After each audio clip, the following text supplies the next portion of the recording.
Imagine having a guy in Civilization 6 that you could just put in a city and magically the science and culture output triples. Or maybe you put in another guy and the food and production across your empire goes up. Or how about someone you can move to a city on the brink of collapse at the hands of the enemy, only for that man to turn the tides of battle and claim victory. These are the governors of Civilization 6. They are only available when you purchase Rise and Fall and Gathering Storm DLC, so you might have picked them up and are staring at the screen feeling a bit of information overload. Luckily this video is for you, as we will explain each of the 8 governors in 60 seconds or less. Before we begin, I must explain the basics that apply to every governor and mention that governors differ slightly between the Rise and Fall and Gathering Storm rule sets. For this video I will be going over Gathering Storm, as that's what most people play. Here are the timestamps if you want to skip past the basics or any governors.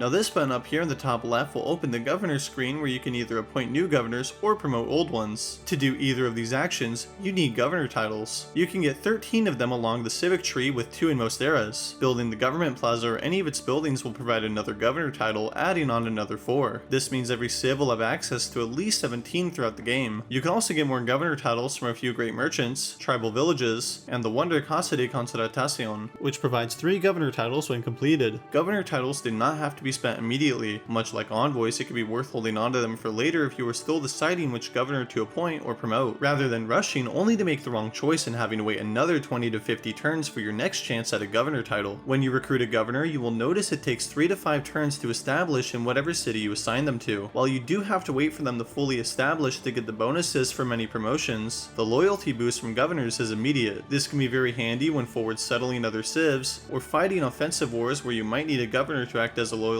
stick now, and not 3 to 5 turns from now, regardless of their promotions and abilities. This 3 to 5 turn requirement to establish remains the same in all game speeds, meaning if your strategy relies on moving governors around a lot, I recommend playing on a slower game speed so it takes less time overall. It is worth noting that spies can perform the neutralized governor mission, which, if successful, will remove the governor from their city and cannot be assigned for 8 turns. This is great to keep in mind for offensive missions to cripple your adversaries, but if you're ever worried about this happening to you, you could perform a counter spy mission in the city center or an adjacent district and help protect your governor. Now that the basics of governors are established, let's begin.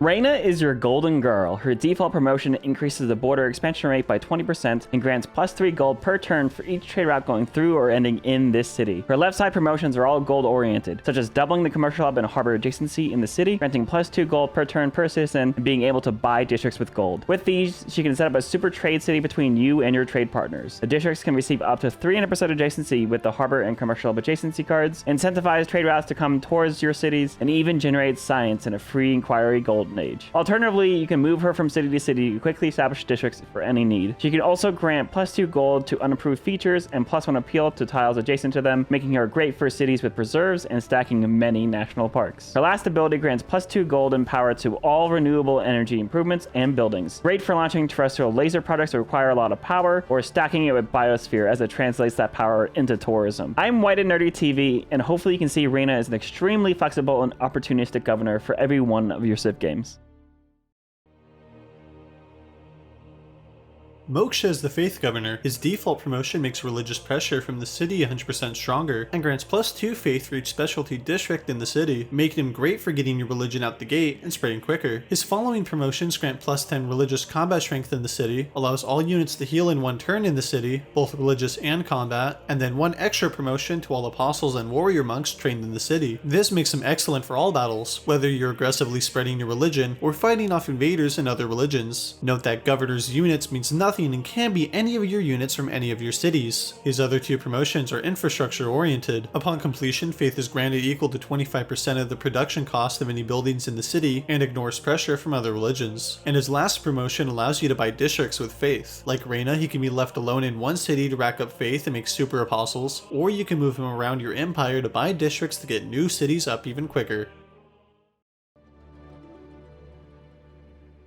Liang is best described as the infrastructure governor, providing an extra builder charge to all builders trained in her city as a default ability. She can also grant plus 20% production to building districts, making her great for getting new cities off the ground. I like her fishery improvements, which grant food, housing, and some production if she is in the city. This stacks wonderfully with the Mausoleum at Halicarnassus. I mean, look at this. She can also protect the city's districts and improvements from natural disasters such as volcanoes and hurricanes. Or she can give +2 housing to neighborhoods and aqueducts, as well as an amenity to canals and dams, making the city an engineer's paradise. Lastly, parks and recreation allow you to build park improvements, which provide some culture, an amenity if next to water, and +2 appeal, making them great to place next to those neighborhoods that need the appeal. So move her around new cities to get those builders and districts up, or put her in a super city underneath a volcano or on the coast to build all the infrastructure you desire. I call myself Zondaskind, and I'll see you in the next era. Victor is always there to save you when you get caught off guard during warfare. He is one of 2 governors who establish in 3 turns instead of 5, providing +5 combat strength to the city center by default. His promotions can further protect you with +5 combat strength to units defending within the city's territory, and +4 loyalty towards your empire to all cities within 9 tiles, acting as an excellent loyalty stick in offensive wars. He can also increase the accumulation of strategic resources in the city by +1, and prevent the city from being put under siege. This makes for excellent frontline and backline capabilities. Adding another ranged strike to the city center and encampment helps repel enemies as long as you have walls. And 1 extra promotion to new units is great for jumpstarting a solid army. Consider making 2 of the same units with different promotions to join them into a core for both promotions. Extra combat strength for anti-air units, on top of extra production towards nukes, keeps you safe on uneven footing with everyone else in the late game. Wherever you need him, just know Victor will always be there to save you in a pinch. When surrounded by city-states, Amani makes a great choice of governor, as she is the only one who could be established in them and acts as 2 envoys. If you're the first to meet a bunch of city-states, or you complete their first quest early, then going for an Amani world tour in each one to get the shared visibility from the suzerain bonuses, it's a great choice to save your scouts some time. After her world tour, you can put Amani in your favorite city-state to keep your suzerain bonuses locked in. While city-states usually give you access to their luxury and strategic resources, Amani can be promoted to provide both of these, even if you're not their suzerain. Lowering the loyalty of all cities within 9 tiles by 2 points can be a cheeky little way to put pressure on your neighbors, and making spies in the city operate 3 levels lower can help prevent other players from removing your envoys. Her last promotion doubles the total number of envoys in the city-state, helping to lock in your suzerainty if you find an amazing one like Auckland, Valletta, or Bologna. I've been Saran, and I hope that helps. Mutton Chop Man increases the yields from chopping out features and resources by 50%. Add this to 20% more growth in the city and preventing new settlers from reducing the population. He's great for pumping out new cities and growing them to get your empire onto a solid head start. If you are to take advantage of the +2 food to domestic trade route sent to the city, be sure to put him in one with a government plaza and Diblo quarter for the best possible domestic trade routes. Suppose you're looking to chop out an army instead of settlers though. In that case, you could provide an 80% discount on strategic resources for new units. As you push into the mid to late game and start to get your factories and power plants up, make sure to put them in a city with an industrial zone that hits a lot of cities within its 6 tile range to maximize the extra power output. In return, make sure there are a lot of factories within 6 tiles of his city center, as he can get the production from all of them instead of the first, making for a super city that can crank out anything within a moment's notice. From the first settlements all the way up to the stars, Magnus as a governor is the bedrock of your empire.